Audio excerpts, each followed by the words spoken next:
All right, let's talk about Jacques Vallée.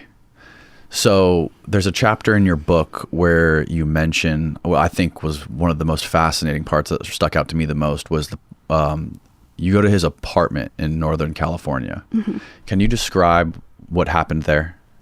He has a beautiful apartment and has an amazing view of San Francisco.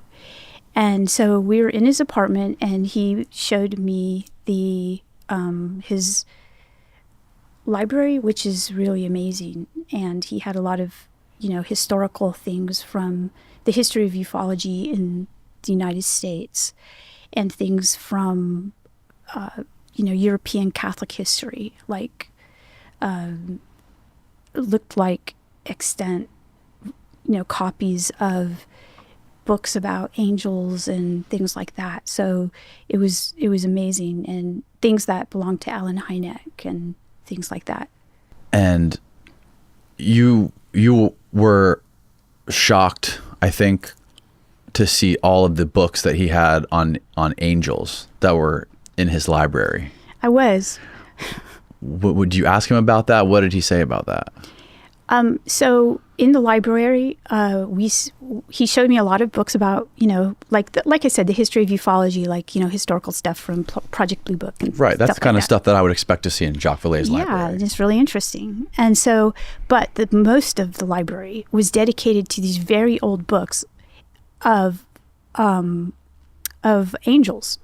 And so he took out a couple and he showed them to me. And he had a whole row of angels and a whole row of like fallen angels type thing. And he made some jokes about it, well, if you have one, you have to have the other kind of thing. And he gave you a book at the end of your meeting with him that day. What was this book? Okay, so his book on the devil, right? Well, it was a history of Satan. Okay. And it was done by these Carmelite nuns. And so he gave me the book and he said, you should try to acquire this book. It's really good. And I looked at it, and then the paging on it was really interesting. It was the last page was 666. So he laughed and said they had a sense of humor, And so, yeah, that was, at the time I was really shocked by that. And thought it was, what? So it took me a while to actually talk to him about it, because I thought, how do you ask somebody about this, right? So I did ask him, and he said that, and he's right. So the way we see, he was basically suggesting it because of the ways in which, how the ways in which the UFO are made to look kind of a certain way, but when you look into it, they look different. And the same way with religious traditions, like Teresa of Avila's experience with the little angel. If you look at pictures and paintings from that and the statue of that, it looks very different than the primary source material. Okay, like the description that she actually gave when she wrote it. Yeah, it looks completely different than what you call it, telephone game. Right? Yeah, so there's telephone game in texts too, right? Okay. And in representations of spiritual experiences. So basically he was saying that if you look at the history of this person, not person, with this being, that it's going to look completely different. And the people that did the best biography are these Carmelite nuns who had access to all of the primary source material. Did you read the book? So I did look for the book, and I didn't do a hard search for it because I was so busy. Right. I haven't been able to, but I do want to acquire the book, absolutely. So no, I have not read it. But his work is basically to look at these texts, just like my work is, to look at the primary sources and to create his own understanding of it instead of looking at what people say about these primary sources. So that's the work he was trying to do with that book, and why he gave it to me. I think he also gave it to me because I'm not sure. He's funny. He's got a good sense of humor. He may have been trying to kind of shock me. I don't know. But it was pretty funny at the time.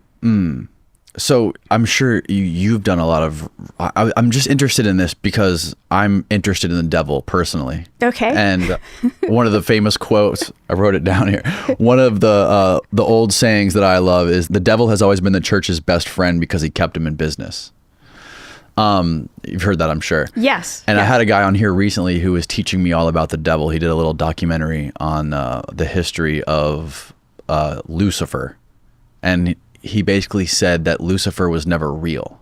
Well, I mean, that's like saying God has never been real, right? So we can't actually prove the existence of the beings that people believe in, okay? There's no microscope, okay, this being exists. Right.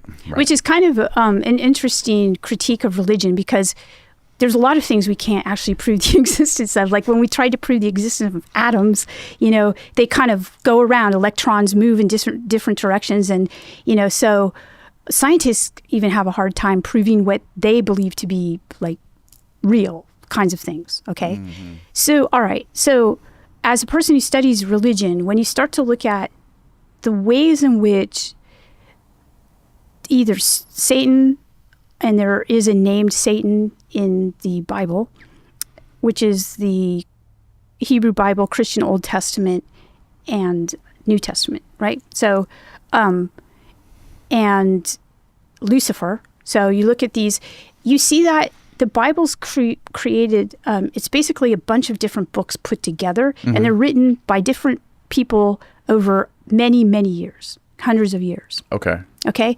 So the depictions of like the Satan in the book of Job, for example, looks to be like, he's kind of like a friend of God, right? Mm-hmm. So if you look at that depiction of Satan, and then you look at the depiction of Satan in other texts in the Bible, they look to be terrible or something completely different than that. So it doesn't look like there's like a cohesive person or entity that's Satan. Now, if you look at the extra texts that go into the formation of, say, Christianity or, different, like, let's just take Christianity. That's what I'm most informed in. Mm. You'll see that there are other texts that talk about this being. And, and then you have people that have experiences of this being or of evil, and they call it Satan. So I haven't listened to that podcast that you did with that person, mm-hmm. but in terms of the unreality of it, I would say that if you're looking at a cohesive person, or a cohesive entity called Satan, it's not cohesive within the Bible. You're not going to see that. But if you look at it within the various traditions that discuss this person or assume it, and, in various denominations of Christianity, Satan exists or doesn't exist. So, there are some denominations that don't talk about Satan, mm-hmm. even certain factions of one denomination that will talk about Satan or not talk about Satan. So, yeah, that would be my answer. I think James Fox's creature in Virginia could have been Satan.